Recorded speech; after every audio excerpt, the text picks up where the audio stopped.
राज्य शासकीय कर्मचाऱ्यांचे सेवानिवृत्तीचे वय हे 60 वर्ष करण्यात यावे याविषयीची मागणी वेळोवेळी होत आलेली आहे आणि या संदर्भामध्ये नुकतीच नवीन अपडेट हे आपल्या समोर आलेलं आहे। तर हे अपडेट नेमकं काय आहे हे जाणून घेण्याच्या अगोदर जर आपण या YouTube चॅनलवरती नवीन असाल तर चॅनलला सबस्क्राइब करून घ्या। व्हिडिओ आवडल्यास लाईक व शेअर जरूर करून घ्या। तर बघा बातमी काय आहे।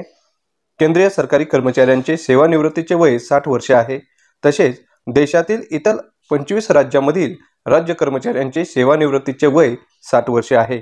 मात्र आपल्या महाराष्ट्र राज्य शासकीय सेवेत कार्यरत असणाऱ्या राज्य कर्मचाऱ्याचे सेवानिवृत्तीचे वय हे अजूनही 58 वर्ष एवढेच आहे। राज्य शासकीय सेवेतील संवर्गातील राज्य कर्मचाऱ्याचे सेवानिवृत्तीचे वय 60 वर्ष आहे।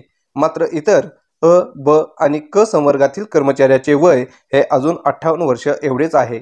यामुळे राज्यातील या सर्व राज्य कर्मचाऱ्यांचे सेवानिवृत्तीचे वय 60 वर्ष झाले पाहिजे अशी मागणी कर्मचारी संघटनाच्या माध्यमातून केली जात असून यासाठी शासन दरबारी जोरदार पाठपुरावा सुरू आहे। महत्त्वाचे म्हणजे राज्य सरकार देखील याबाबत सकारात्मक असल्याचे बोलले जात आहे, पण अजून या संदर्भात कोणताच सकारात्मक निर्णय झालेला नाही। अशातच आता मध्य प्रदेश राज्यातील राज्य कर्मचाऱ्यांच्या संदर्भात एक मोठी माहिती समोर येत आहे।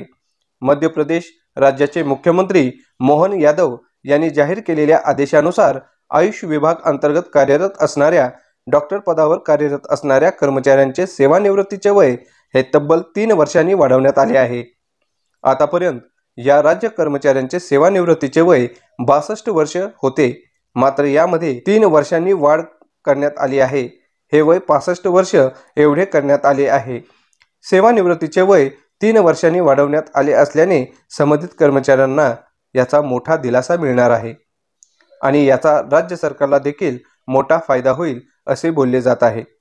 मुख्यमंत्री मोहन यादव यांनी ही घोषणा भोपाळ येथे आयोजित करण्यात आलेल्या आयुर्वेद महापर्व 2025 या कार्यक्रमामध्ये करण्यात आली आहे। सेवानिवृत्तीचे वय वाढवण्याचे प्रमुख कारण म्हणजे डॉक्टरांच्या अनुभवाचा अपव्यय टाळण्याचा आहे। सेवानिवृत्तीचे वय वाढवण्यात आले असल्याने डॉक्टरांचा अनुभव आता शासनाच्या कामी येणार आहे। या निर्णयामुळे डॉक्टरांच्या ज्ञानाचा योग्य उपयोग होईल असे बोलले जात आहे। शिवाय डॉक्टर पदाच्या शिक्षणासाठी लागणार कालावधी लक्षात घेऊन सदर निर्णय घेण्यात आलेला आहे। दरम्यान मुख्यमंत्री महोदयांनी आयुष क्षेत्रातील इतर महत्त्वपूर्ण आवश्यक बाबींसाठी देखील विशेष तरतूद करण्याची घोषणा केली आहे।